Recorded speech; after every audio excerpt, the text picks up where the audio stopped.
Hello, welcome to the Tour of Pleasure here in the Enchanted Kingdom of Hermione. I'm your host, the Lord Chamberlain of the Enchanted Kingdom. Zip gun. Haven't had a lot to talk about, had a few things happen here and there, but nothing really worth making a video about. But I've got a few things that I thought would be fun to share. And these are they all thrift store acquisitions? I think they are. Yes, and they came from a variety of weird places. I'm going to do the oldest one first, I think. This was in a pile of stuff that was like a dime. And I've never understood the Shirley Bassey phenomenon, because every time I hear her sing, she kind of makes me laugh. And I have this kind of running joke with everybody that the fella from Black Midi sounds like Shirley Bassey. However, as befits the legend that we all know she is, at least in Wales, EMI, and this is not a new record, this is old. What year is this? This is 2000s, 23 years old as we speak. The remix record. And I'll tell you what, I put this in my car in the shuffle mode, of course. And whenever one of these songs comes up, it makes me laugh out loud. Propeller Heads, Kenny Dope, Mantronic, Nightmares on Wax, Groove Armada, Wild Oscar, DJ Spinna, 12th Tree, and Moloko Mark Bryden. I barely know any of these people. And what they've done, of course, is done things like taken Goldfinger, the Propeller Heads mix. Anyways, this was well worth a dime, and it kind of makes me appreciate Shirley Bassey at least a little bit more, because she must have signed off on this project, and it proves, if nothing else, that she has a good sense of humor. So there you go. Second, now I don't know where these come from, these things, but this is a really boring cover. Bill's Waltz. Now, the thing that caught my eye on this one was the letters NDR, which stands for Norddeutsche Radio, North German Radio, 2008, PM Records. Now, I forgot, but I kind of knew, that PM Records is the record label of Gene Perla. Now, Gene Perla is a very well-respected, not terribly well-known bassist, keyboardist, arranger, composer. And this is right after my own heart, because here we go. In the fall of '86, so a long time before this record was made, I was struck with the idea of orchestrating Elvin Jones's drums. So we two went to a New York City studio for 2 days, back to back, with me playing Fender Rhodes and ending up with totally isolated drums. So what he's basically done here is he's taken these, I'm assuming, he doesn't really make it clear, but I'm assuming he played the tunes that he had written on the Fender Rhodes as guide tracks for Elvin to play the drums on. And in true Alan Parsons Project fashion, then Gene added bass tracks, occasionally keyboard tracks, and so he had essentially drums and bass. And I guess the original Fender Rhodes track is a chord guide. Anyway, he got talking with Danny Gottlieb, who used to play with Pat Metheny, drummer. And Danny says, you know, the North German radio has a big band that loves doing stuff like this. So Gene said, sure. So he takes it to them, and they go, oh, we'd love to do this. Elvin Jones, are you kidding? So they basically played along with the tape in a studio, just like Pink Floyd would do it. And now the NDR Big Band is a really good big band. They are, how do you describe them? Well, they are very German. They play with alarming precision. They do have soul, especially when they get into their solo parts. Some of these guys are really good, and I've never heard of one of them. I've got several records with this big band. They are all fabulously produced, and really well executed. They take on their projects wholeheartedly, and as a result, this is a really interesting record. The compositions are by Gene Perlow. It is indeed Elvin Jones playing from beyond the grave, I think. And just in case you get it's pretty straight, post-bop, I guess. But they do an amazing version at the end of I'm Popeye the Sailor Man, which alone was worth I think I paid $1 for this the other day. Gene Perlow, Bill's Waltz. Very unusual record, but pretty cool, especially if you like Elvin Jones. So, okay, then the Empress came home with this. And I was like, what? Now, we all know who John Paul Jones is. I mean, he's richer than the Sultan of Brunei. And as a quarter of Led Zeppelin's revenue stream, he's probably not hurting. What this is one of a couple of records he made. This, I think, is 2001. Yeah. Under the auspices of the good offices of Robert Fripp and David Singleton and the good folks at Discipline Global, whatever they call it. Discipline Global Mobile or something. And these guys are dedicated to getting the artists the money they deserve because Fripp got tired of getting ripped off all those years.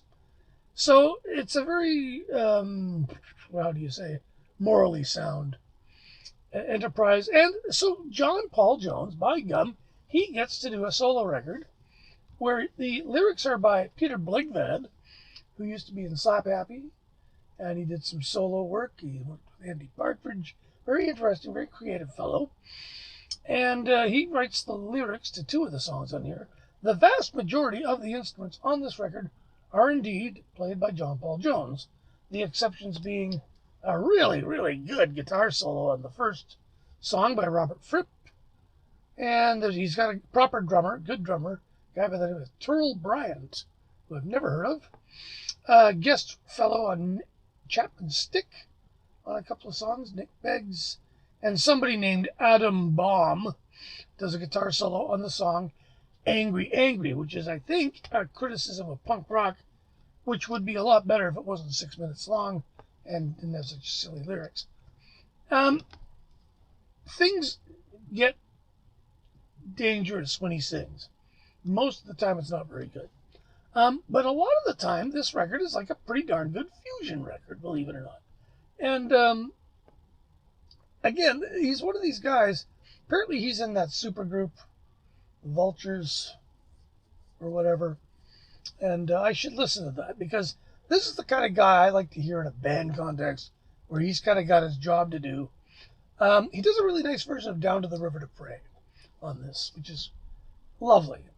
And, like I say, when people aren't singing, things improve. But when people aren't singing, it's a lot like a Chick Corea Return to Forever record. But it's good.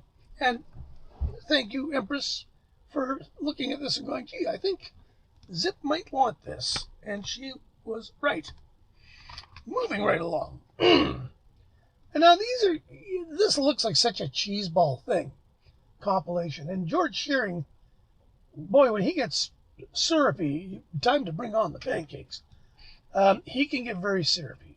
However, having said that, he did a lot of records for Capitol in the 50s and early 60s. And these Capitol Jazz reissues, they're cheap. At least I think they were cheap. This was, of course, $1. This is volume 2 of the Best of George Shearing. Now, my interest in this was piqued by reading Gary Burton's recent autobiography, which is a fantastic book. I'm a big fan of Gary Burton. And a chunk of this autobiography talks about his time with George Shearing, which I was unaware of. And he spent a little bit of time with George Shearing, and there are several really good examples of him playing with George Shearing on this. There's a great Bud Powell song, Hallucinations, and there's the rarity of rarities, the Singing Song, which is a composition by Gary Burton, who's not known as a composer. He's always hung around people like Carla Bley and Chick Corea and Michael Gibbs. He doesn't need to write anything. He's got super talented people around him. But this is actually I really enjoyed listening to this CD all the way through. There is a dreadful Beatles song on there that should just be avoided. And there's moments where you kind of go, okay.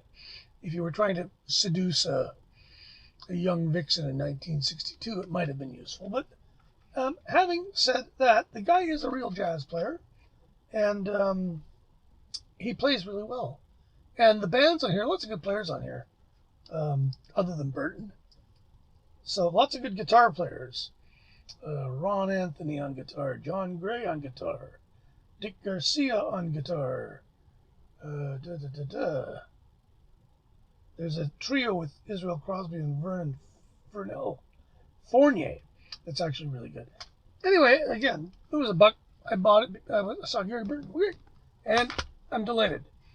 Finally, in this weird batch of stuff, we have the Warsaw Village Band. Now, I didn't know what the hell this was. Now, I noticed it was on World Village Records, which is a fairly well-known world music label that I don't remember exactly the couth of which. I think they're mostly pretty good. I do believe they're, what are they, British? And the Warsaw Village Band, I don't look at these for a long time in the thrift store, made in Germany. But I kind of looked at it and went, what could this be?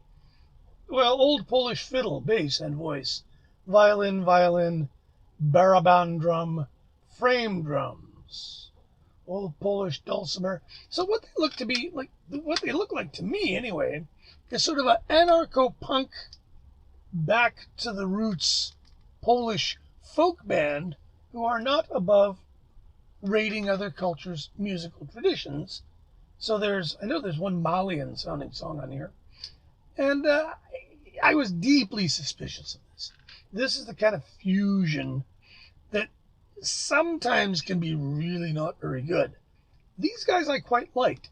There were times I was having trouble picking exactly where this might have been from. Is it Basque?